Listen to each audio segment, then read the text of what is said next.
Hey, hey, hey, welcome in episode 10, Don't Spill the Mixie podcast, alongside my co-host Maverick, Matt Veeneman. Matt, what do we got going on? What are we drinking tonight? Hey, what's up, Big Red? Episode 10.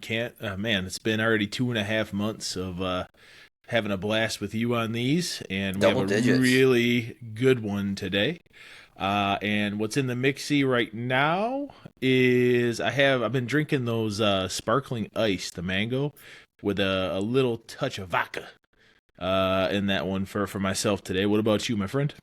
I'm polishing off the last of my G&T. Mm. We're doing out of order here through the magic of podcasting. I'm at the end of this G&T, and everybody's going to hear the start of the G&T in mere moments. Correct, and they're gonna hear I have a Coke Zero in that one, but I switched it up for threw a little curveball. But cheers to episode 10, my friend. Looking forward to it. Cheers. Cheers. So on deck today, we've got a fun one. We're going to pivot real quick here, and then we'll finish with some normal sports discussion.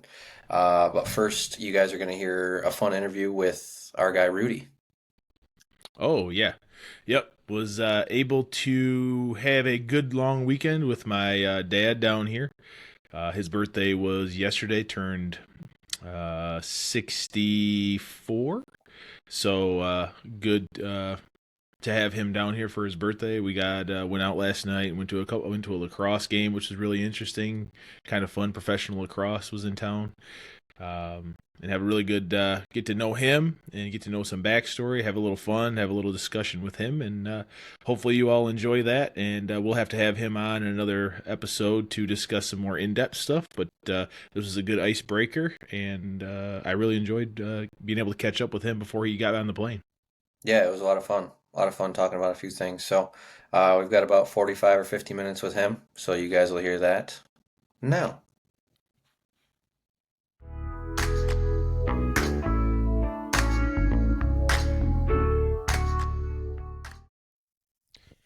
Hey everybody, welcome it back. We're gonna want to share what we each got in the cup today. I got actually a little Coke Zero, not a straight mixie today, but got that. What about you, Big Red?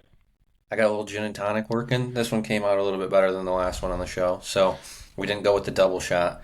So that ended up working out pretty good. So Nice. What about you, Pops?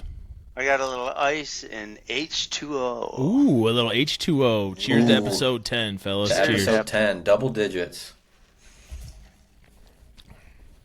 All right. Special guest this week. My dad is actually in town visiting me in Charlotte, so a little bit different setup for myself. I'm downstairs, so we'll see how this kind of goes as we go play it out. But wanted to let him have the main chair while he's here. Before I bring him over to the airport, he was here, had a good weekend for his birthday. Happy Hit the birthday, old by the way. yeah, happy birthday, Thank you. pops. Appreciate Yep. having you down and going out last night and having fun with the guys. And just wanted to have him on and share a little bit about his story. I know he has been one of our biggest fans and one of our biggest advocates when it comes to listening to the podcast and commenting. And there's some stuff on here, too, that I need him to vouch for me that we had gone through, and I had gotten some flack from previous episodes. So hopefully we'll be able to get to that.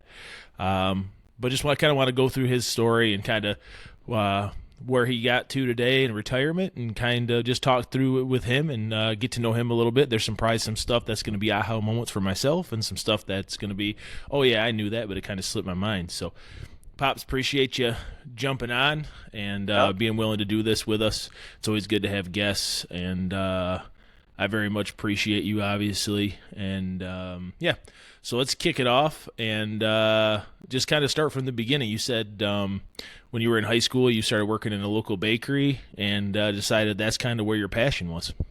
Yes, that's when I was young, my mom actually um, let me bake in the house with her, and she saw that that's what my interest was in. So then she got me a job at Reich's Bakery, a local bakery in town. The owner, Henry Reich, indicated that if I wanted to do a career in baking, that I should go to Dunwoody Industrial Institute and go to college for a year. So that's what I did. Gotcha. You And shipped off to Minnesota, right? Minneapolis, Minnesota, and it was cold too. But anyway, So like we mentioned, it's your birthday. So happy 32nd, by the oh way. yeah, thank you very 32 much. this year, right? Yes, yes, So I want to set the stage too with like time frames. So even though you're 32 this year, this starting out just after high school had to be what I would imagine 60s, 70s, it would have been 79. 79. Okay. Yep. So even though he's 32 this year, this was 1979. So the tail end of the 70s, we're right in we're in funky car land at that point. We're past the muscle See, car saga, and we're when cars started to get really ugly at that point. yeah. So um, Nice. starting out baking, and then what was Minnesota like? That's like how long were you there?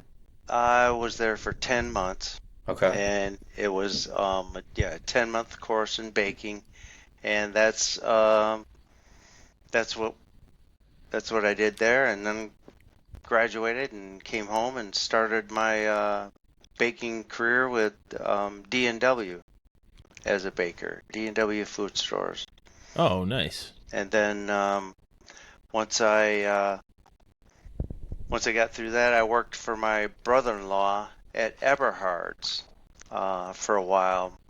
Rich Beiseisen was the president, and they wanted me to come there and supervise. They had, I believe it was 7 bakeries at the Y- time. So Yeah, they had 7 different stores. I don't even know a Big Red if you're old enough to remember he's Eberhard's probably back in not. the day. No. They were mainly out in Muskegon, but yeah, it was a 7 store chain, and I think Dad, you were pretty close with LV, the owner, Yeah, up until I I think was. he eventually passed, and then that's kind Yeah, of when the this Eberhard's kind of shut down. dissolved. Yeah, Correct. and so anyway, then I went and from Eberhard's, I went to work for Russ's Commissary down in Holland.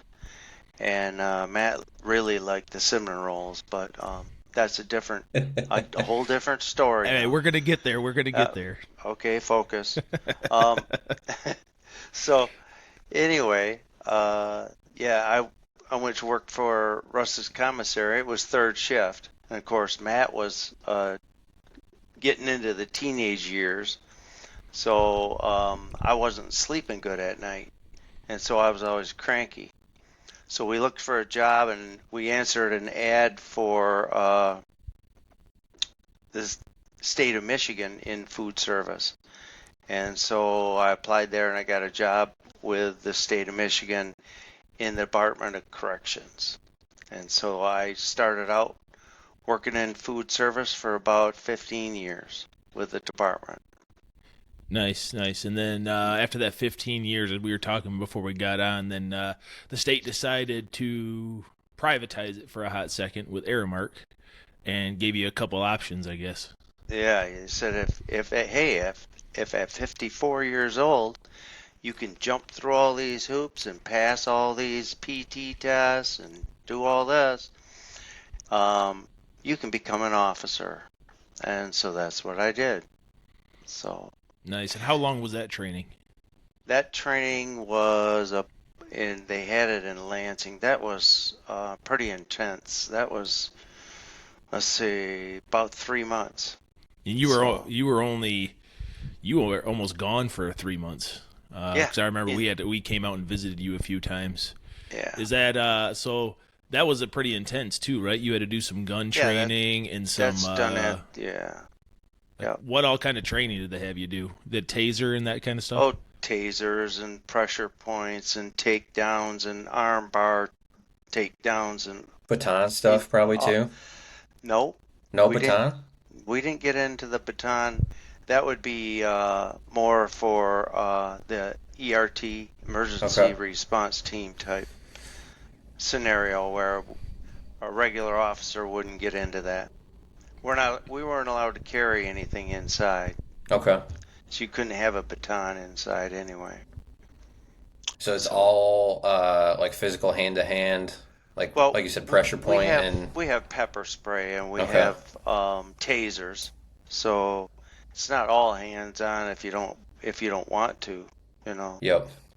So and at my 32-year-old, when I was getting toward leaving, when I was 32, um, oh no, Yeah, when what you were I 29 would at the time.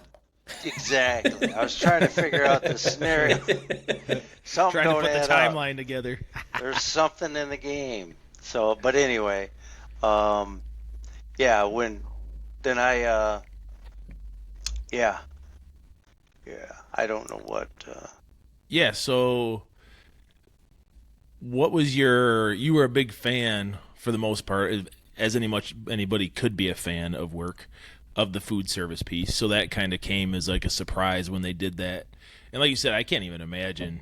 And you hear about it all the time. People are in their mid 50s, late 50s getting ready to retire and then a bomb gets dropped on them, right? Of hey, you're gonna need to pick this path or this path, and one, you don't have a job, one, you got to retrain and do something that 18 to 25-year-olds are doing coming out, but you're gonna be expected to do it at 54. So correct. that can't even imagine that. So I give you a lot of props there Yeah. for going through that and being willing to do that, and for just the quality of job that you brought to the table. So, and I think Big Red had a few questions in regards to that we kind of wanted to pop through and just go through with you, just to get to understand more about your experience and some of the stuff that goes on behind closed doors, in the cells. So I'm Okay. gonna have some stuff off the cuff too as we go. Yeah. First, were you the oldest one going through training at the time, to your recollection? I was one of the oldest, yes. Okay. Was there Yeah. like a was it like a very I guess how many people in your class do you remember roughly? There was, I want to say 15 that came out of Muskegon Okay. All that right. went to Lansing for training, and yeah, So so I about and 15. like Matt said, almost everybody else was probably in that 18 to 30 range, somewhere in there, I would imagine. Most that would probably be more common, right? Somewhere That in would be there. more, yeah, as far as officer training. Yeah, Yeah. Yep. yeah, Um, yeah. so having been a CEO, were there any and obviously we don't need to name names or anything like that, but were there any specific inmates that made distinct impressions on you during your Oh, time? if I think back, yeah, there's quite a few, but I would have to. I don't at this point. I don't have communication or anything with the inmates of any Okay. kind, but Yeah, that was um, going to be my next question. Like, is there there anybody that you keep in touch with via there like were letters or several. anything? There were several of them. I don't know how they got my phone number other than it's in the book. Um, anyway, they were able to contact me afterwards, and I picked up the phone like, what the? Oh, because they would tell me their name, and Yep. I didn't recognize the name right away, and then I would recognize the voice, and it was like, oh, okay, and oh, and you're still working?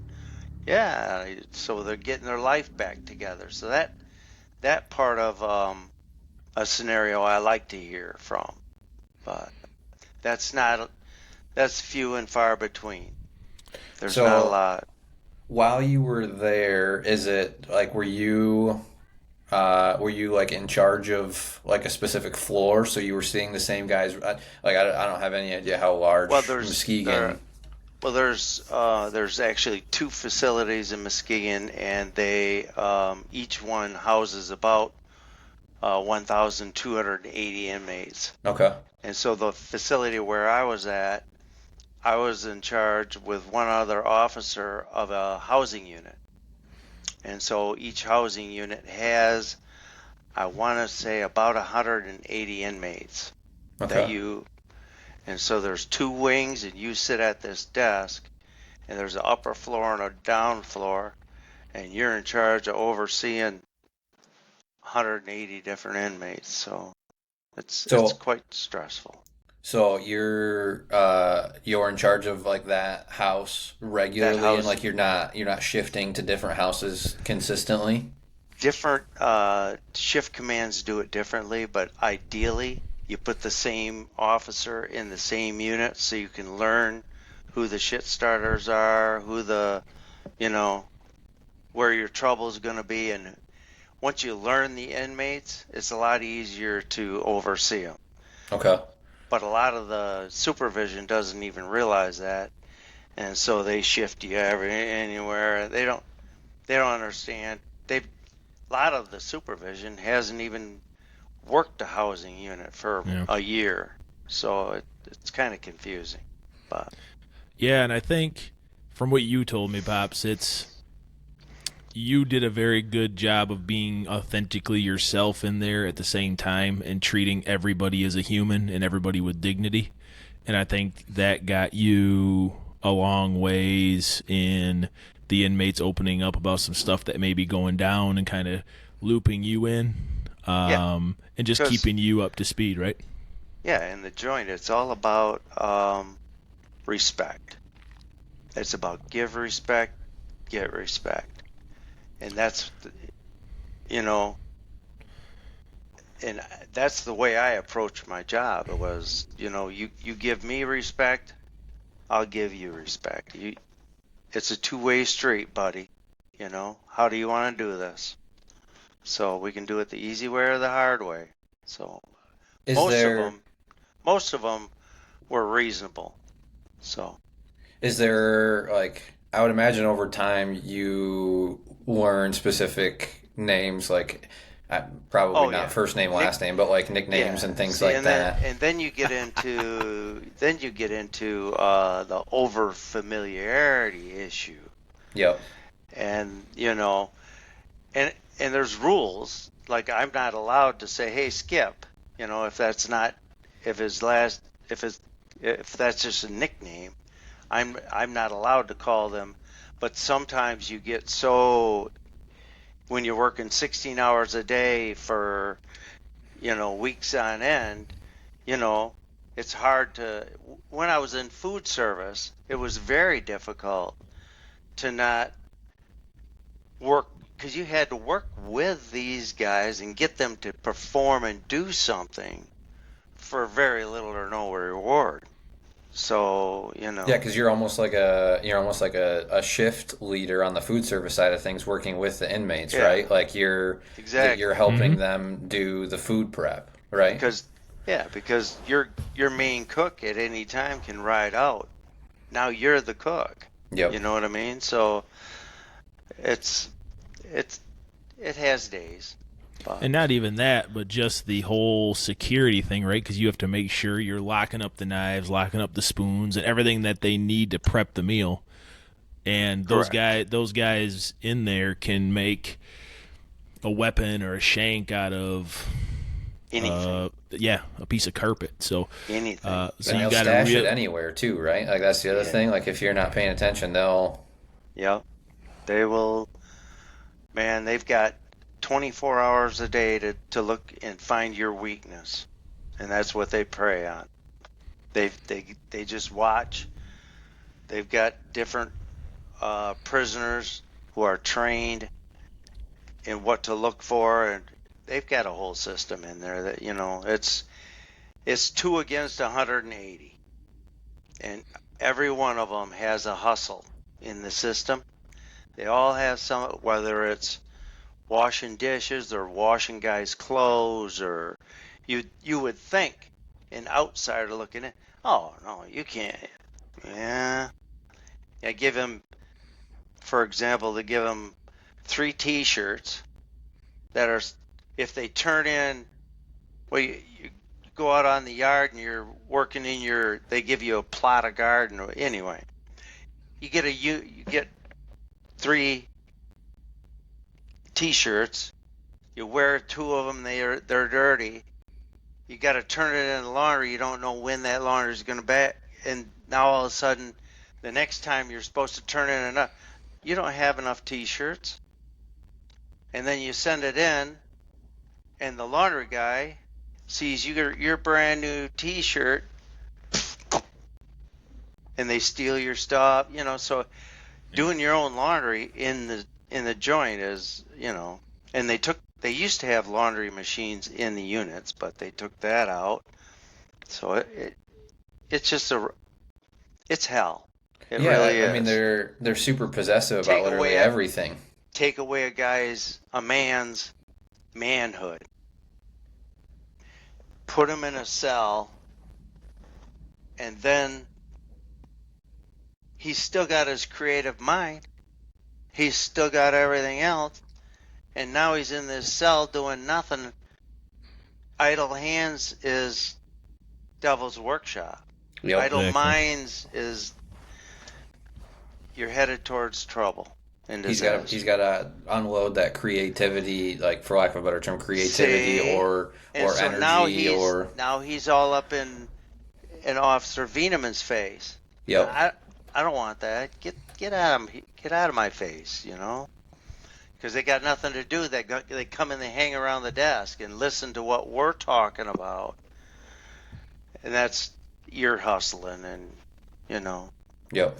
they call it a dipping license. You got a license to dip in on somebody else's conversation. But anyway. Yeah, the craziest thing that they came up with in there is what you always told me, spud juice, and how they make spud juice in the toilet, and that's their form of alcohol. I can't imagine. You have to be at some point in your life to be drinking some homemade alcohol out of a toilet. But yeah, that's. Well, alcoholism is rampant in there, and it's like crazy because, I don't know. It's all the prisoners, they steal fruit out of the. I don't know if there's any way that you can stop it. There really isn't, because the whole unit will take all of their apples and crush it up and whatever, and then the whole unit they'll steal raw potatoes, and that's why they call it spud juice. Then they boil off them. I don't know exactly how it's made, but yeah, they steal all this stuff, and it, yeah. Throw it in a mix with and let it ferment, basically, and then somehow on the other end you come up with alcohol. Their ideal hookup is we get in milk in a 5-gallon bladder, they call it. It's just a 5-gallon plastic bag. Yeah, the bag and box. It's got a nipple on it. Yep. And to go through the machine, to feed through the machine into the thing to serve the milk. But anyway, they take that, and that little nipple is like a vent, because they have to burp it, otherwise it'll blow up. It'll explode with the gases. Yep. So yeah. Anyway, Interesting. That's a huge market in there. I mean, it was up to $7 a bottle for a Mountain Dew bottle. $7 in the joint is a lot of money. That's like, let's see. Because what did you say? They get paid like 35 cents an hour or something? That's in food service they do. Gotcha. Yeah? It probably varies depending on what work you're doing too, right? Yes. I would imagine. Somewhat. Yeah. Yeah. Within up there's to, not anybody. I think $1.35 a day or something like that. I don't know. So to put that in reference, it's almost a whole day's work for one bottle. So can you imagine your 1 day salary for one bottle of whatever? That is crazy. And the day before I retired, I found a guy. He had a milk crate. He had 2 of them. One was ripe and ready to serve, and another one. Oh man, I didn't want to take his juice, but it was my job, so I had to dump it out. But I hated to do that. Yeah, you're dumping his his side hustle basically. It's not just his hustle, you understand. It's the other 8 guys in the unit that are going to beat his rear end. Yeah, because he doesn't have it for now. Losing the juice. Yeah. Because the whole group of them went in. They made this juice, and they were going to sell it. See. And then Yeah, now I came in right when that baby was right too, baby. ready to go. I had a perfect bust, but you know, the out from a badass. Yeah, I'm gonna take his juice. No, no, no, no, no. You don't understand. It's not just his juice. Now he's gonna get his ass kicked, and you know what? What good did it do? The guy 3 doors down has the apples in his cell that you didn't take. You know, Yeah, it's just a you're vicious delaying it. cycle. Like you're Yeah, just restarting the process over, basically, more than yeah. anything. Now he's gonna steal more stuff, and it's just yeah. So yeah, you can yeah, find it. it's hell on It's just, earth. yeah, it's to your point. If you take away all of what makes them a person, right? And See? just the creativity of the stuff that they can come up with in there with very Oh my little goodness. means to do any of it is just crazy. You Like you the should see all the ingenuity. tattoo guns. Oh my God, it's rampant. These Yeah, the guys, stuff I they don't know. figure out how to Oh get ink out man, of is probably yeah. nuts. And I mean, they steal little motors out of whatever, and yeah, tattooing is huge in the joint. But The what else level are you gonna of do? yeah, the Yeah. level of like And they've just got skills sophistication. too. Oh Yeah, my God, they can make some beautiful tattoos. the level of There was engineering one that some of those guy, guys can come up with. there was one officer that, that bought the stencil from an inmate. He got you're fired. It's like, Oh, huh? really? Got canned just for buying a stencil because he thought the tattoo looked cool? Yeah, yeah. But Oh, that's nuts. yeah, but they found out, and that's over familiar. I Yeah. mean, Hopefully, he ended up getting the tattoo to make it at least somewhat worthwhile. Then I yeah, you might as well follow through at that point. yeah. I Cost didn't. you your I lost career. contact with him, but Yeah. yeah, some parts Um, of it. so outside of Spud Juice, what would you say was like the wildest story you saw or came in con or even like heard or somebody else told you from maybe a different housing unit? Oh, there was.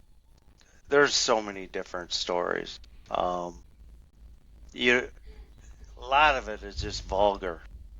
I mean, the whole thing is. Um, I would say 80% of it probably you don't want to. Of that silliness is just you know vulgar. But the one of the craziest things that there was oh, let's see. I guess um, they had when I was working as a officer at first. Um, I was working at what they call the temp in Muskegon, and they we lost a gun out of the. It was there at the time they were keeping the guns in the bubble, and since then they've switched it. But for whatever reason, there was several different officers that circulated through there without the weapon being properly monitored, and somehow we think we know. I mean, the old retiree, we think we know who did it, but um, they never found out. They never found the gun again. So So Oh. is it like is you said you guys aren't carrying, so is there just like an armory or like a massive gun safe that yes, like gives you guys access in case of like emergency or whatever? All and hell breaks loose basically? you've got gun towers, and you've got perimeter vehicles, and they train with weapons, and all of that goes on, but it doesn't go on behind the gates. Yep. So all the weapons are in out in public, more Yeah, so you so guys than aren't carrying, yeah. but there No. are like there's probably dozens of people Yes. who are on the premises. Absolutely. Yes. And Yeah, Okay. there's all. and you had to train on it too, Oh yeah. just We in had the case. shotgun Yeah. training and yep, Yeah, I remember when you said you had firearms. to go to those. Yeah, That's crazy. Yep. crazy. Like one just disappears and it's completely unaccounted for and into Uh, the abyss. Well, you would into the figure too with the amount of cameras that have to be around that place too. That at the time, this was right around. I want to say probably 2008, maybe. So we no, may so that not have had. technology was just starting. Yeah, Yeah, we may not have had cameras in it because now everywhere there's cameras everywhere. there's So probably sensors on everything, and everything has a and now tag they on it. They probably got since body cams to a certain since degree I too. left, yep, Yeah, they have body cams. They didn't have that when I was there. Um, the other thing, like my other thought too, is like that back pre when cameras were going on, like it was even easier, like for an officer to be in cahoots with like Oh a yeah, prisoner, if that, like oh yeah. I could see that being the case too. Like somebody you get on too good of terms or whatever, and like you smuggle them something because they're now your buddy or something like that, and that's a way one could Well, and disappear too. that's after we did get the cameras in. There was one instance where we had an officer that got caught up because he was at the desk and the inmates were all crowded around him, and he's opening up his Facebook on the computer screen, and the inmates are looking at all his personal shit. And it's like he's showing them pictures of dogs and cars, and he's kind of being a little braggadocious, maybe.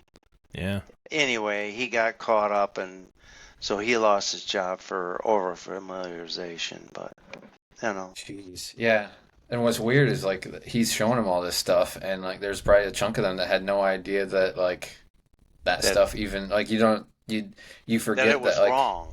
yeah that it was wrong and like The or it inmates, even they've never seen existed it before. Yeah, that oh, it existed. absolutely, yeah. because they Like There's may a have lot you're of telling me you been. guys do this when you leave and like this is like normal out there. Like you yeah, we lose track of like the fact that like they all of just that. time basically kind of stands still in a lot of respects. Absolutely, yeah. Especially with regard to technology, that part of it, they don't have a clue what's going on and how fast technology is actually just going so fast. Yeah. And I think that's what makes it seem like life is going faster for me than it would be for you guys. Yeah, Because just for like a because you're it's kind of I stuck in can't time when you were I at work. and I really at my age I can't keep up with this stuff as it is. So time is just going flying by. So Yeah, and then you spend all the years at work there where like you're literally basically kind of going back in time for yeah, 12, 16 hours a day or whatever and like you're yeah, basically like removed from normal technology that everybody else like Matt and I are jumping on video calls like there's not even like anything nothing resembling to it. that. Yeah, yeah. Yeah, but So I gotta give you props though, pops. As a voice to texter myself, you've mastered voice to text for the most part. So I gotta give you props there. And then a quick follow up is something that's always got me and been mind blowing to me is back to the whole how much time has passed and when people get out. How often did you see people get out and not be able to adapt to the changes that had happened over the years since they've been in, and then not being able to find a job and recommit a crime just because life is easier with a roof over their head and food in behind bars than it was out in normal society? How often did you see that? Oh, the ones that don't um, get reacclimated. Yeah. Well, that's what they call recidivism. Recidivism, I believe, is the name of it, and that's how often they keep coming back. It's like a revolving door most of the time for these guys because they don't if they don't have an established, this is what I'm gonna bomb, bop, bop out. They it's a Nowadays they go through a very specific program for when they get out. They go through at least weeks, if not months, of training with personal guys, people that help them out and they have their social security card, they have their um, anything and everything they can get. These people assist them to get them back and get them acclimated into society. Um, but most often, I hate to say it, but the officers kind of will joke back and forth about how long it's going to be before they see him again. And that's kind of sad. Um, but if the way that I always looked at it was if we as officers are trying to help them reacclimate into society, it would help, you know. And so that's what as an officer, that's what I try to do. Be real with the guys and try to relate with them so that I could help them. Because at the end of the day, what are we here for? Why was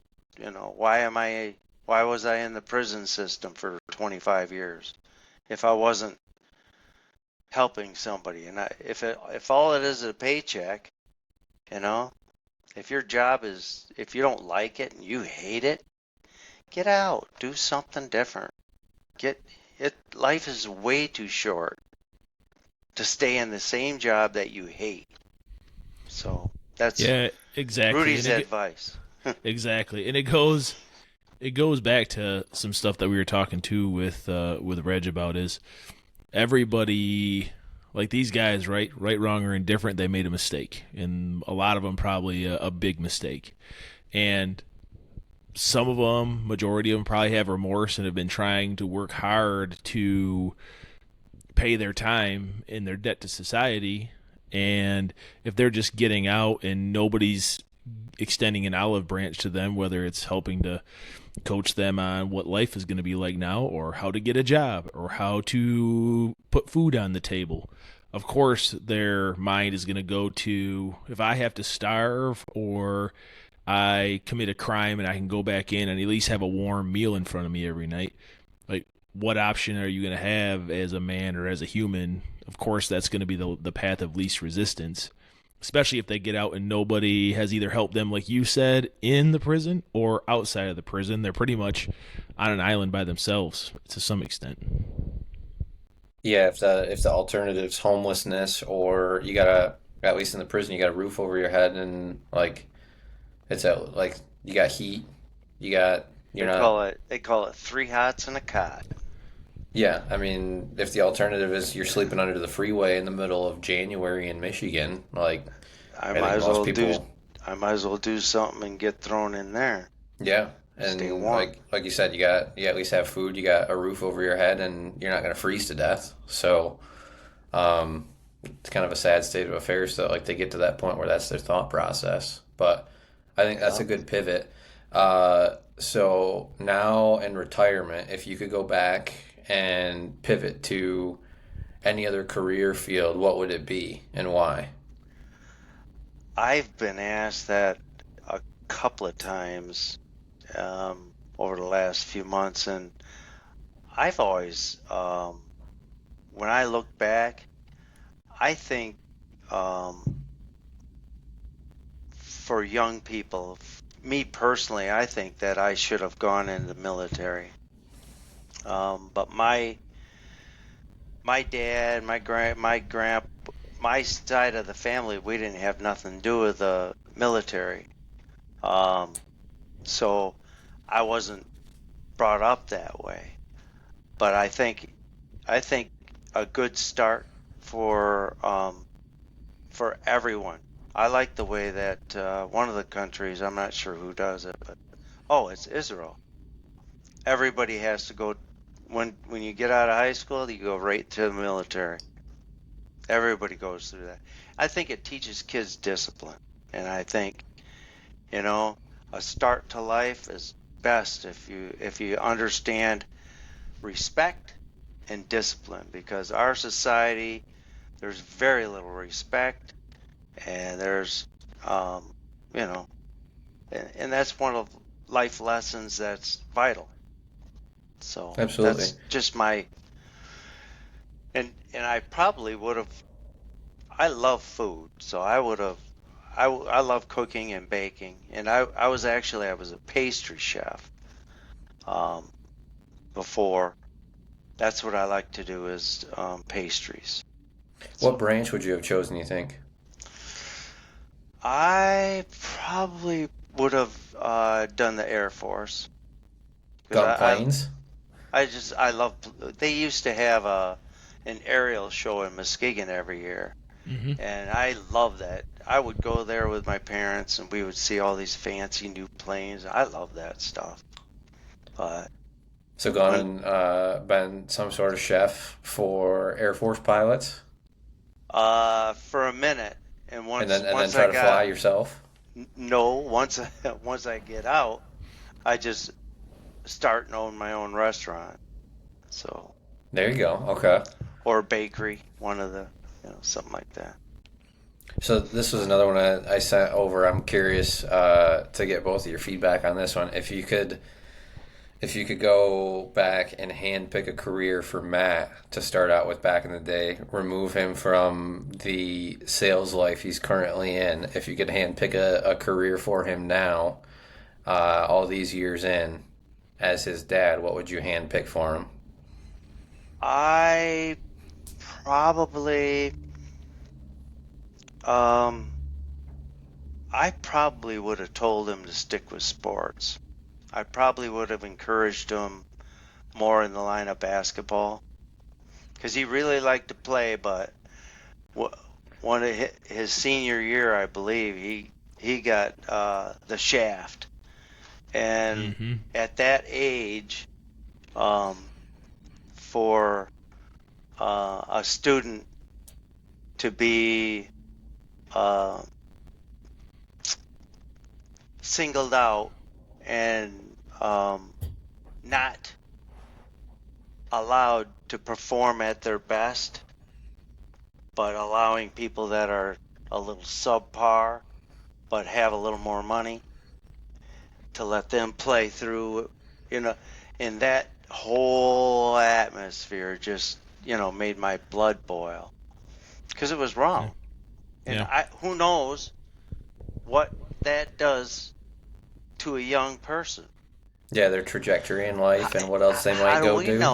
How do we know that Matt wasn't destined to play on Los Angeles, you know, LA Exactly. Three Lakers? point line to 3 point line. I would have been Luca before Luca. I'm telling you. Nobody believes me. I got a See, J. I I'm appreciate just that, Pops, telling you. because Well, that was purely authentic, and I didn't prop that up at all. And I've been telling people that if it it just wasn't pissed me for, off. yeah, if it wasn't for coaching and maybe a concussion, I would have been going pro. So I In high appreciate school that. parental politics. Yep, definitely. It's it it's life, life on life's terms, and that's what a whole nother chapter of my life has taught me. But Yep, you roll with the punches and make lemonade out of those lemons, baby. What's your favorite part of retirement so far? coming down here and hanging out with Matt. Yeah, doing it whenever you want to, basically. Well, this is the first time I've done it, and I'm hoping we make it a regular routine. Oh, It doesn't have to definitely. be filling out vacation time or lining it up with that or anything like that. That's it's kind of nice to have a wide open schedule that I don't have to be anywhere or do anything if I don't want to. So my word of advice to you young men is save them pennies, you know, because when you get to be my age, you want to be able to. The only reason I'm able to do this is because I crimped and saved and pinched and did without. In our society, people don't do that. They don't plan their work and work their plan. So I'm trying to um, do what I'm trying to not be a hypocrite, but it's so hard, you know. I'm trying to work my plan that I put in place years ago, and it's working out because we're not in debt. And that's you gotta live within your means, and that's how you're gonna have a good retirement. Exactly, and that's what I'm happy for you and mom is being able to upgrade the stove in the kitchen and redo the door and remodel and do a bunch of stuff with the house that you've been waiting to do, and now you're able to do it in retirement and kind of enjoy it. So that's been really cool to see as well. And The other, you've also told me since I started stocking shelves at $6 an hour to put 8% away in 401k, you're for the rest of your life you're never going to think about it. It's always going to look like taxes, and it's you were right. However many 24 years later, you were spot on. So I very much appreciate you for encouraging me to do that and giving me that guidance. You're well, spot on. and the other issue with what career would I have for Matt? It's like I believe uh, what the Bible teaches, and the Bible teaches us that we're supposed to look at our children and the things that they're excited about, the things that make the things they get excited about. That's called a bent. That's the direction that or the bent. That's how you push your children. It, so Matt liked computers. So what I did as a dad is I encouraged him the best I could. So I went out and we built computers together for years. Yep. And then he went to ITT, Mm-hmm. and I just hope and pray that there's one smidgen of something that he was able to use from that education. But he's I think he can utilize some of the stuff he learned, and I hope so, but at a certain point then you let go and let God. So Yeah, I, exactly. Yeah, put everything you can into. I mean, I'm already starting to kind of think through that a little bit. Obviously, my daughter's only 2.5 or so, so like what she's yeah. interested in radically changes week to week or whatever. But like we're only a couple of years from her starting to pick up Yeah. like sports or if it's music or Yep, you just whatever. blink your eyes, she'll be in preschool, and then blink your eyes again, she'll be in middle school. Blink them Yep. again, she'll be getting married.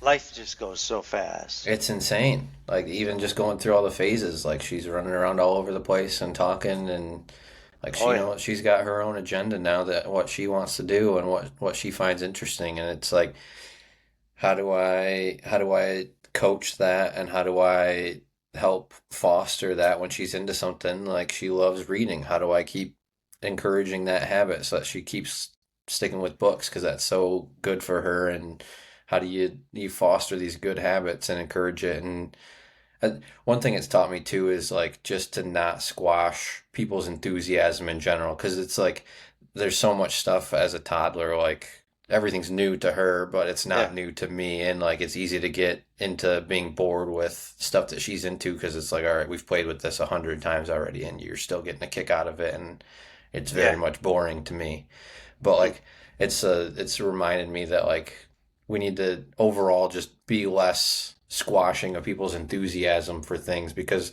there aren't enough people enthusiastic about enough stuff in my opinion in general. We need to foster that enthusiasm and encourage it and allow people to be as enthusiastic with whatever it is that they're nerdy about and just Go. let them run with it. Let them go be pros at whatever they want to go be pros at. Yep. And Fan the flames. yep. And instead of being like, oh no, whatever you're into, that's dumb because I'm just not into it. Like, no, go do whatever it is you want to do. Like, that's your thing. And if you want to be good at that, go be good at that. Go be the best at that. Who am I to tell you otherwise? Yeah, and that's what I've been blessed with. My mom and dad have always been regardless of what crazy idea I had, if it was building computers or whatever. It was fan the flame and encourage, and don't, like to your point, Big Red, don't squash it just because it's something that you're not necessarily into, because that way you're not just replicating yourself. Everybody's an individual and everybody has their thing. So, and it's not. A lot of people get hung up, I think, too, on, oh, that career is not going to make you a lot of money. Why do you want to be a veterinarian? Well, if you have a passion about dogs and cats, and that's what your passion is, life's too short to worry about. Like, you worry about money all the time, and that was my grandparents were always talking about money this and money that all the time. But it was that also helped fan the flame in different regards. But it's not always about money, so it's A lot Yeah, I easier think when you have it. exactly. yeah, go find the thing that you're passionate about, and then kind of reverse Yeah. engineer the way to make How money we gonna doing that. accomplish it? Yeah. Yeah, how can we monetize the thing that I really enjoy doing and the thing that I'm passionate about, as opposed to trying to just go chase the money on the front end. Exactly, and that's why it's really nice doing this with you, Big Red, is obviously at some point you could, but I think we're both very passionate about it and very passionate about having guests and just the interactions that we have, and it's just been very positive. So, Pops, I appreciate you jumping on. Not a Absolutely. problem. But rapid fire, before I head and take you to the airport, what are your top 5 baked goods that you really enjoy baking? And if you have a rationale as to why, I know some of you like to do with the granddaughters and that kind of stuff, but what's your top 5? My top 5 um, would be Danish pastries, uh, turnovers. I like making bread, and I'm good at it, but I don't necessarily like doing it.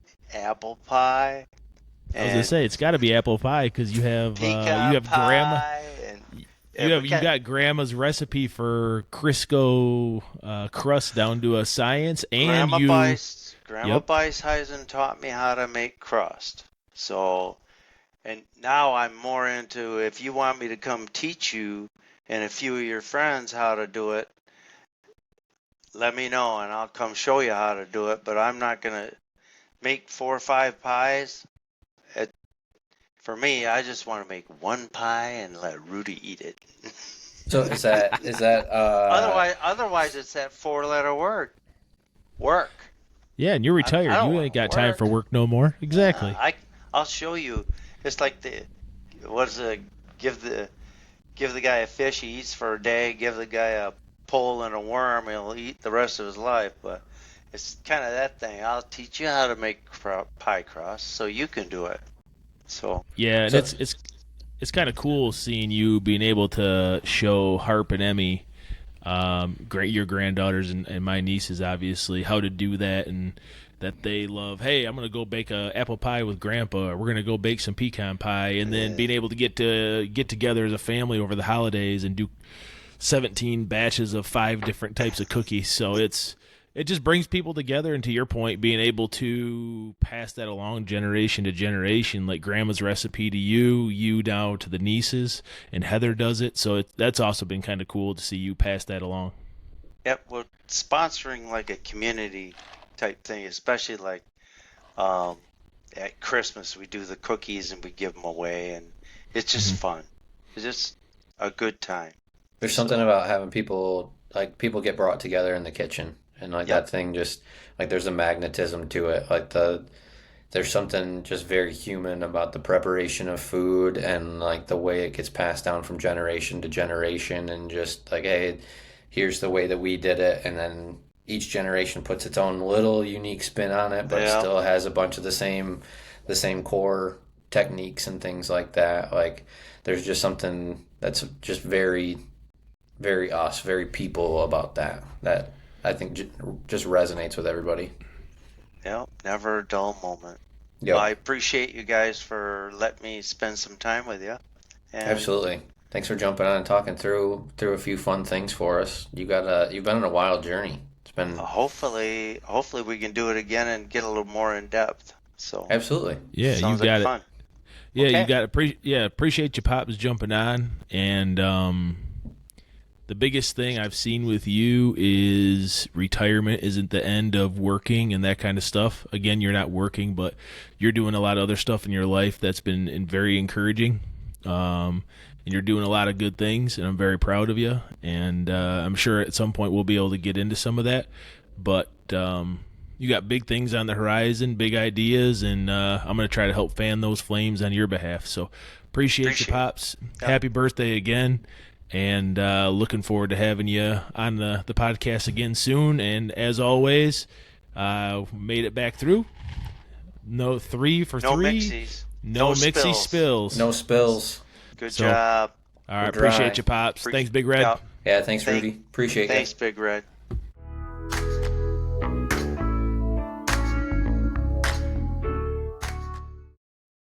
And just like that, we're back. Thanks everybody for sticking with us. We're going to rifle through a few sports things here. It was a fairly busy finish to the sports week. The weekend has been kind of buzzing from one thing right to the next. So we're going to fly through a few things.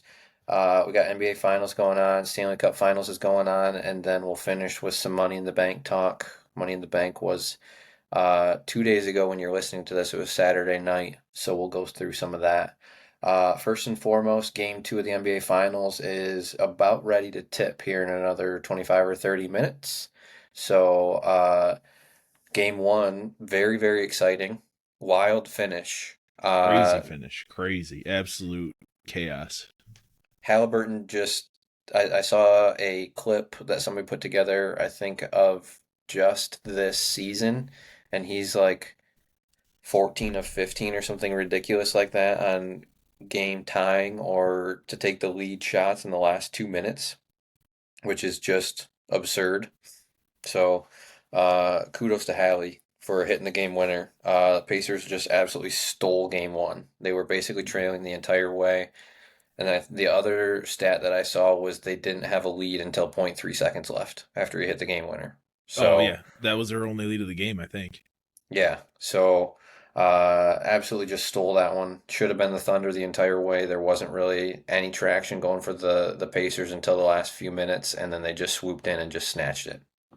Yeah, that was absolute nuts. You just think that they were going to mail it in. Be like, you know what, we'll try to get game 2, head back to Indianapolis 1-1, and then they just came blazing back. And then kudos to Halliburton. That's ice in your veins, being able to hit those game tying or winning shots when all that pressure's on you and it's all on that one shot. So like you said, maybe it's 14 of 15. That's just crazy.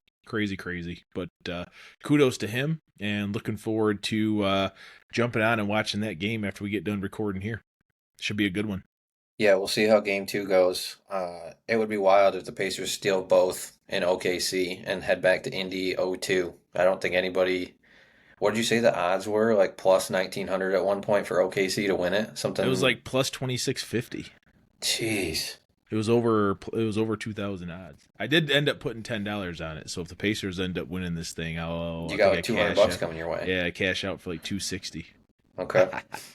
Yeah, and like $10, you might as well just let it ride. Exactly. And I would imagine the odds have like totally flipped, and they're probably like break even now, both sides. I would think it's got to be close to a push. Yeah, it would probably still slightly, if the odds are that skewed, I'm gonna guess it's still gonna slightly favor Oklahoma City. But to your point, it's probably got to be closer to a push than not at this point. Yeah, there's not any big money to be won now. Nope. So that's the state of the state in the NBA. NHL, real quick. 2 phenomenal hockey games. Jeez. Games 1 and 2. Game two was mind blowing. Just the back and forth affair between these two. If this is what we're in for, we're tied 1-1 in the series. Edmonton won game 1, Florida won game 2. Both games went to overtime. Game 2 went to double overtime. So for anyone not familiar with the format, you basically, in playoff hockey in the NHL, you basically just keep going until sudden death. So first one to score, and you play full 20-minute periods before you take a break again. So these guys basically played a game and a half in game two to decide the winner here. So by the time they scored the game winner, but by the time Florida scored the game winner in game two, everyone is just completely gassed. They're absolutely spent. I mean, you're already completely full octane because you're in the Stanley Cup Finals. You're giving it everything you got. You're pouring it out with every single shift, trying to win a game, and then it goes to double overtime, and you got nothing left in the tank. This is after a grueling 9 month season to begin with, and these guys Mm-hmm. are all banged up. They're hurt. Just an absolute slugfest of a first two games here. So I'm excited for wherever this one's going to go.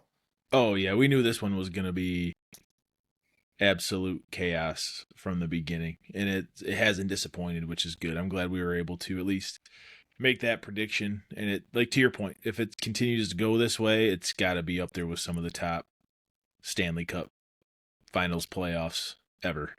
Yeah, Just got from to be up in even like game one top went to over. matchups. Even game one almost went the distance in the first overtime.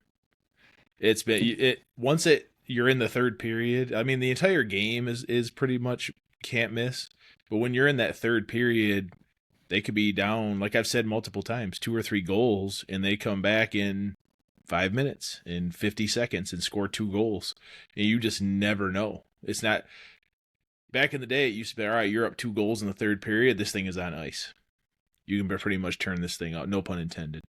You can pretty much turn this bad boy off, and it's over. You can't do that anymore with the new rules and the new format in hockey, which is nice. You're always at the edge of your seat, waiting to see what's going to happen. And I am very much looking forward to seeing that next game. What I think they play tomorrow. Yep. Game three is tomorrow at 8. So that's the other thing I'm excited about is they're playing all these at 8 o'clock. So for us on the East Coast, even the first two games being in Edmonton, they were early out there. Kudos to Edmonton too. That arena was absolutely buzzing.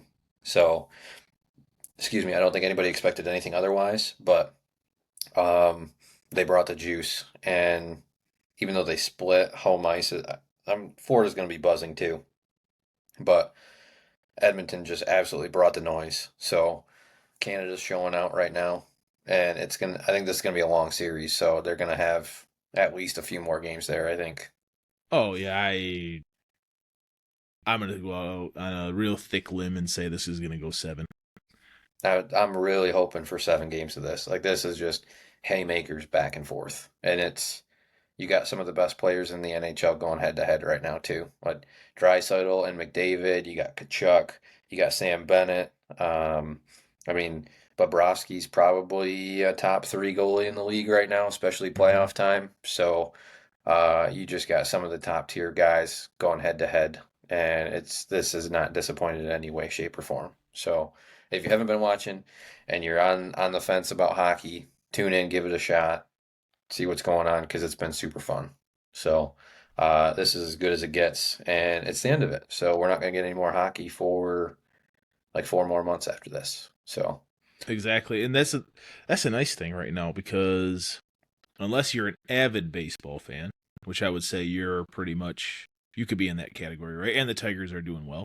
yep, There's not really much else to watch. I mean, I've been dabbling in a little bit of the um, NCAA baseball playoffs. yeah, in Omaha, A little bit of the women's softball. I kind of like to watch that or have that on the background every once in a while.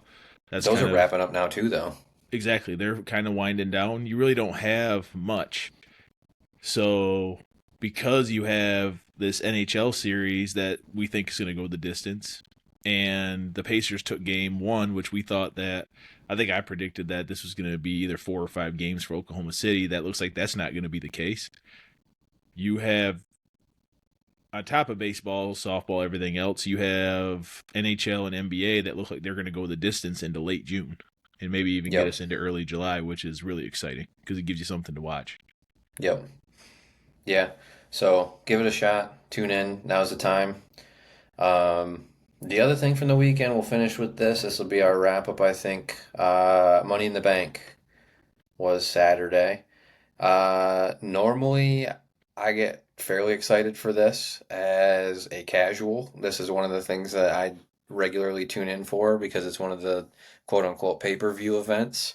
So I was excited to see what happened, and I left feeling kind of meh. It was a very mid-tier level excitement.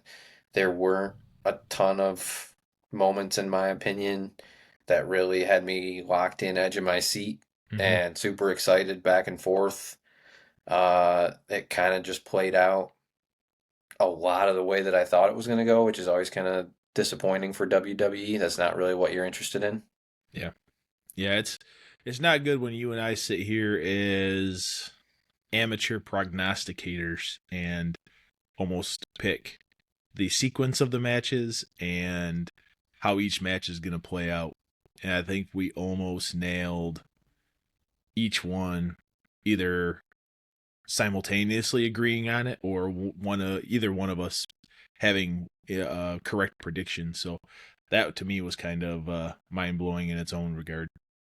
Yeah, I would say disappointing even. Like the fact that we can sit here on a podcast and kind of dial up what we thought was going to happen and then it kind of just breaks that way. Obviously, there's only so many outcomes or whatever that are bound to happen, but um, I think it was really just fairly vanilla, for lack of a better term. There wasn't a whole lot of excitement about the finishing moves of anything. There wasn't a whole lot of weird drama, I don't think. So we'll walk through real quick, bout by bout. We'll start women's Money in the Bank. I had this one dialed. My prediction came out on top. Naomi ended up winning. I just didn't. I don't know what you thought. I didn't think there was a whole lot of drama or intrigue at all at any point in this one. It just didn't really get off the ground. No, no, I was hoping Miss Bliss would win, but unfortunately that was not the case. But you, my friend, nailed it. You called Naomi. I didn't even know at that point Naomi was in it. Um, I still wouldn't have picked her, to be honest, but good for her. I know there's a big storyline with her and Jade Cargill and Somebody else they Bianca mentioned it. Belair. Yeah. Those three have something going on. So my guess is that there's gonna be a storyline that continues to play out there.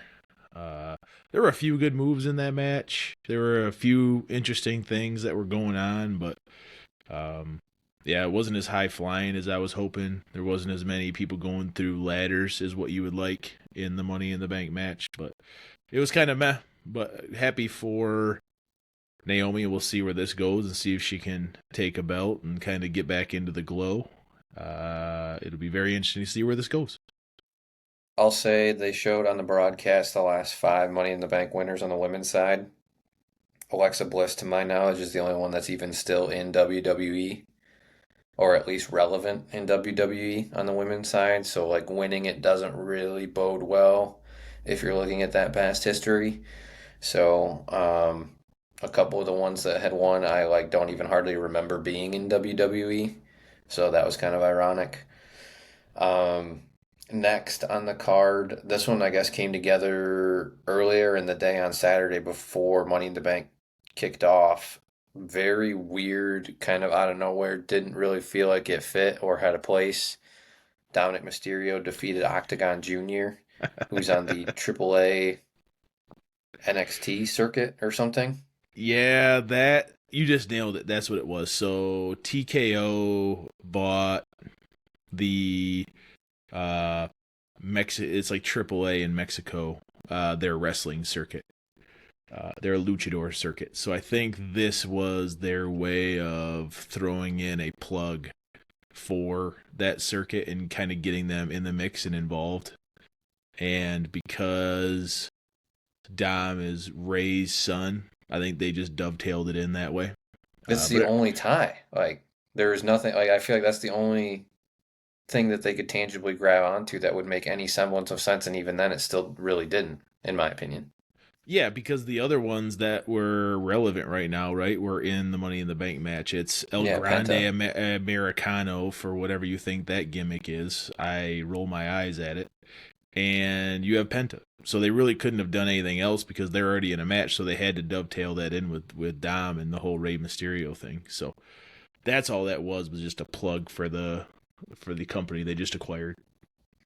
Yeah, it felt like something that a junior high level producer was like, "Oh, this makes perfect sense. Let's have Dom go to the earlier bout. He gets in a spat over his dad or something, and then he puts the title belt, quote unquote, on the line." The Octagon Junior guy was completely like, kudos to him for showing up and doing his thing. The luchadors are always fun and exciting because they're high flyers, but like this last second thing, you knew there was no chance that Don was ever gonna lose the belt. Like, there's just no way. No, So no. this guy's not even on WWE. They're not going to give the belt to somebody that's not even on the circuit. So zero chance that was ever going to happen. Next up on the list, Lyra Valkyria versus Becky Lynch. This one was as easy to predict as you could possibly imagine because they want Becky Lynch to have a belt. This was exactly like we talked about last weekend. Exactly. Yep, exactly. And that's what I was hoping. So I'm 1 for 3 now. I was batting 0 for 2 and predicting her taking that. I was watching this match with bated breath, hoping, man, that she can't go 0 for 3. I can't miss this again. So, very good match. Again, they're both very good wrestlers. It's going to be interesting to see where they take this storyline now that they've already had the rubber match. So it'll be. I'm assuming that they're going to give Lyra a chance to win it back. But yeah, Becky Lynch takes that. The man. And I, for one, am very happy that she's back as a mainstay and has a belt around her waist. I have no complaints. No, I think that's overall good, but it just kind of, again, predictable. So long term, I think that's probably better. She's going to be better for queuing up more long term drama. So we'll see what ends up happening there with her having the belt. I think there's just more intrigue with her having the belt than Lyra, to be honest. So overall, that's a plus. But on this specific instance, it was just kind of like, didn't really do anything. Then we pivot to men's Money in the Bank. This had a few good moments, Mm-hmm. but I think overall it really just didn't get too crazy in my opinion. Didn't get crazy enough. The the gimmicks they brought out just didn't do it for me. I don't know about you.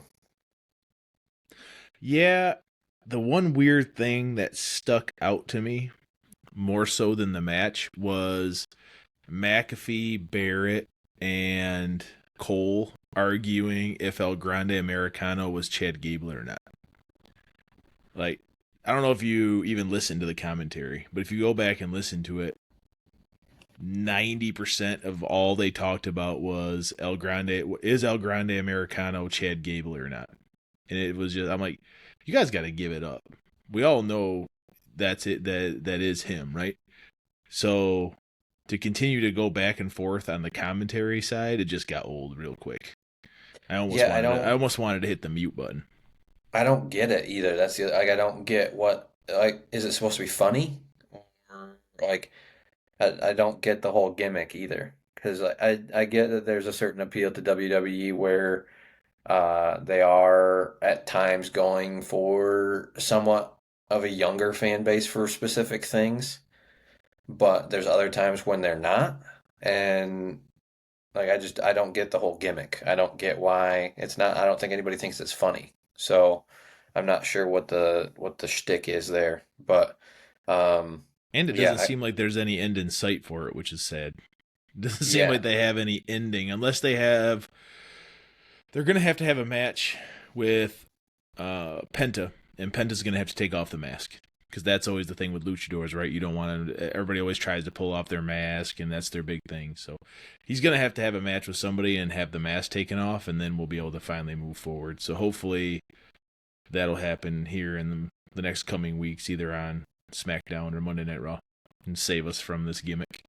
yeah, and it's got to be Penta taking Grande's mask off, right? Like that's the sequence of events. It's got to be him because he's the luchador in charge right now as Penta. So it seems like that's the way that it's got to go. So I don't know.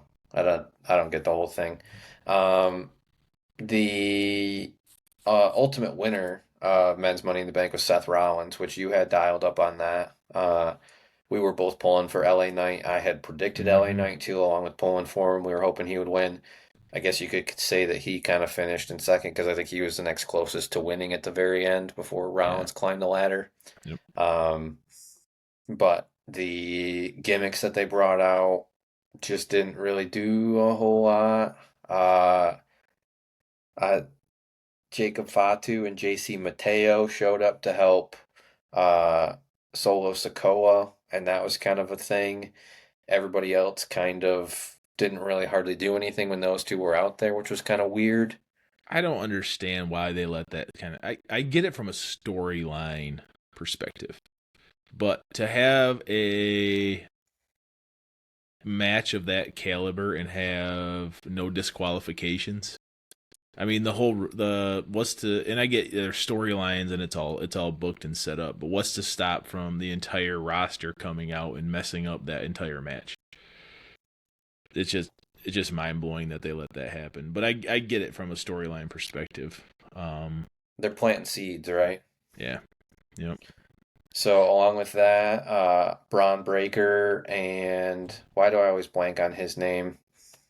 Big Bronson Reed. Bronson Reed, yeah, came out at the very end to help Seth clinch. They kind of knocked everybody else out for the most part and set it up so that he could climb the ladder pretty seamlessly at the end.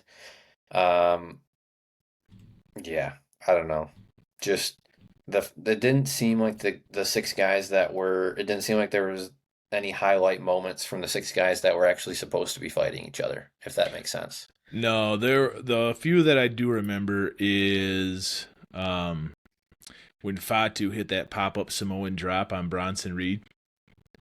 It didn't even hit a ladder, and they're not even in the match. That was nuts that he was able to do that with that big of a human. Yeah, those. Uh, I mean, that is like 650 pounds just careening into the mat. oh, that was nuts. And then Andrade sunset flip off. I think he did it to Penta, and I thought he blew out his knee. I don't know if you remember that when he Yeah, he did the sunset flip and he landed and his knee got all jacked up. I That was probably an inch or half an inch away from him and just tearing every ligament in his knee. It was a great move. And then the other one was the Mexican Destroyer when Penta hit that on Andrade on the on the ladder. ladder. Yeah, Oh, dude, that was sick. I love that move in general. And then it's just a high risk move because if you don't have the person's head in the right spot, I was telling my dad, it's like, what's to say that their head doesn't get stuck in between the ladder and something weird goes on? I don't know. It's just or they crazy. land with their neck on like one of the rungs or Oh yeah, something. exactly. So it's almost like a very well choreographed dance that they know exactly what they're doing when they have to because it could get bad real quick. So Yep. kudos to them for being able to do that whole song and dance and not get anybody seriously hurt either. You could see at the very end of it when they showed the replay, like Penta like reached out to grab the top rope that was next to him because like he was very close to like falling from the ladder in the middle of the ring, like basically out of the ring directly on his head at that point. So, yeah, that move was absolutely memorable. That was one of the probably the top two or three highlights from this individual match. Um, and then the last one, kind of rounding out the whole card, was John Cena and Logan Paul versus Jey Uso and Cody Rhodes. This one, again, it just felt like it was Money in the Bank doing like SmackDown or Raw's dirty work in terms of storylines. I don't know if you felt the same way, but like this whole thing was just building storylines for something bigger, and like I felt like as a somewhat casual, like just there wasn't really anything tangible to sink your teeth in for this individual event. No, I would agree. The most exciting part was their entrances. And then it was kind of just completely downhill after that.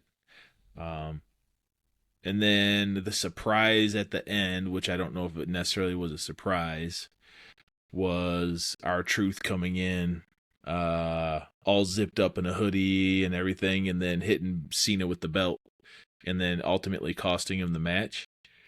And we talked before we got on, like, what are they actually doing within our truth?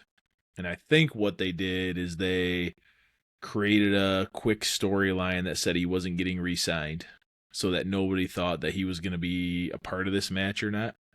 And the if I read what some people's thoughts were is that R-Truth made it up and posted the thing that he wasn't going to get re-signed, so that he was able to come in and interrupt this match. So it'll be interesting to see how that whole storyline plays out and see if he was actually not going to be re-signed or if he just posted it to kind of set Cena up. But either way, it was good to see Truth back in the ring.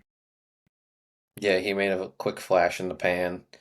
Uh, Overall, the only other highlight from this one was the moon flip from Logan Paul from the apron, and he did a complete moon flip onto Jey Uso on the announcers table, which was super sick in my opinion. Uh, just one of the higher flying moves, probably the highest flying move of the night, honestly. Just uh, absolutely flying through the air and landed basically perfectly where he needed to. It. You talk about high risk maneuvers. That absolutely was one. If he lands in the wrong spot, like he could do some serious damage. So um, that one was pretty cool. Cena just he fights like he's tired anymore, in my opinion. Like there's just not really hardly any. And I get that he's supposed to be playing up the heel thing, but just I don't know. It it seems like he's tired with the whole heel shtick is the sense that I get. I feel like he's worn out from doing that.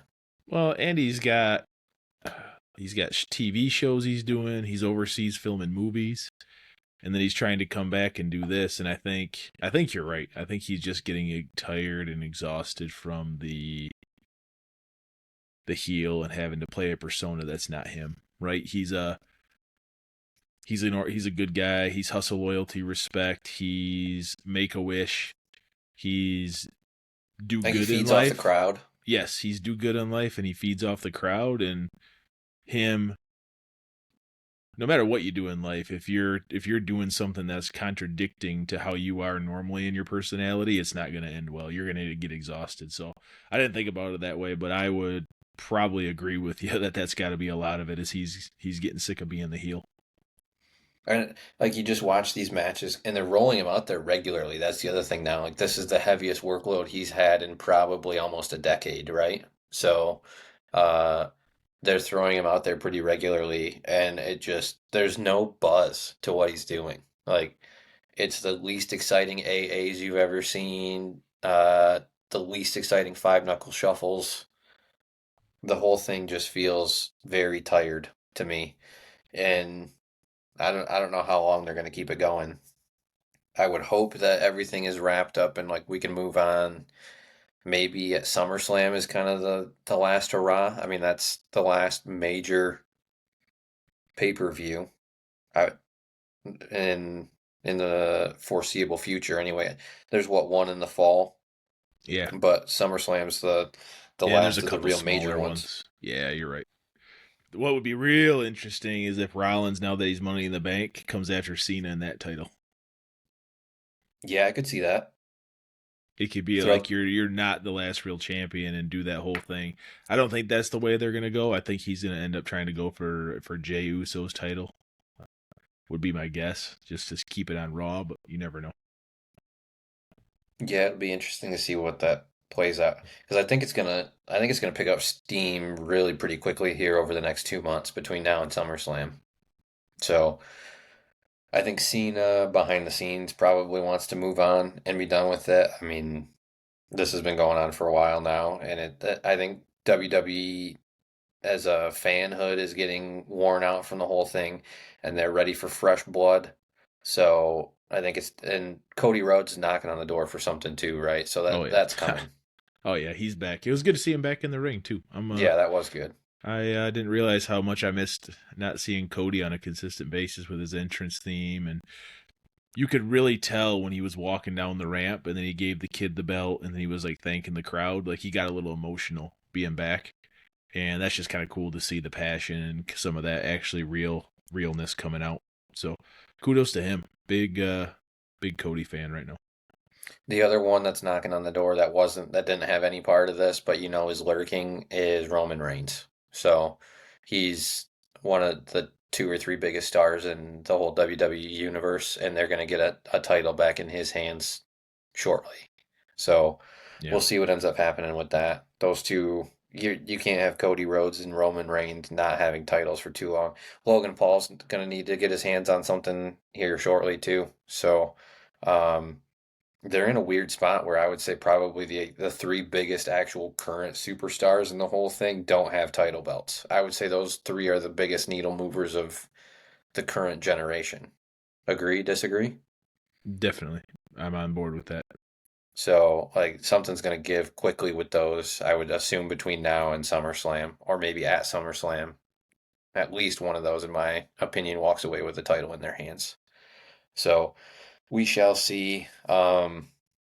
Overall, I would give this, I'm going to say a C minus. I was just not really that altogether that entertained. It was one of those where I was allowed to multitask with having it on in the background, and I didn't feel like I was missing anything.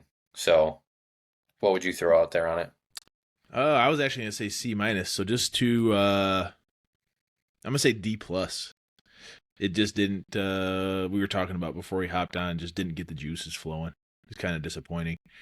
I'm a big Mania, Rumble, Money in the Bank are my three favorites. So, did not hit the trifecta this year. Rumble and Mania were really good. Money in the Bank, meh, D plus. Yep. Below, Yeah. Oh, way below average. yeah. Just like we said off the onset, the fact that we had basically the whole night dialed up a week ago with how things were going to go, outside of a few odds and ends, inconsequential things, not great. So, yeah, we'll see. They gotta get some buzz going ahead of SummerSlam, so it'll be interesting to see. I don't watch week in and week out with Raw and SmackDown, but I kind of follow from afar and Mm-hmm. keep a finger on the pulse. So it'll be interesting to see what happens here. Next pay-per-view, anything is the thing in Atlanta, right? That weekend in Atlanta where they've got the three events over the course of 2 days or whatever. That's the next big quote unquote big pay-per-view. Yeah. Another Saturday night main event. And then I think after that, the next one after that would be SummerSlam in August. So, um, yeah, gonna come hot and heavy here real quick. Yep, should be good. Hopefully they'll be able to not, like you said, just extend SmackDown and Raw with these bigger premium events. They'll be able to actually put some teeth behind it. It'll be interesting to see. It'll be good to see where they end up going with it. So Yep, absolutely. So, well, I think that basically puts a wrap on this week. For us, things that we're intrigued with the next week, obviously NHL and NBA finals continuing on. We got probably at least a week more of those, so we'll be plugged in there. Um, and then baseball, go Tigers. yeah, Everybody, anybody watching on the YouTube, I got my Tigers tank on. I'm going full Pat McAfee with the tank. So Tigers started the weekend, finished the weekend, best team in baseball. So full speed ahead there.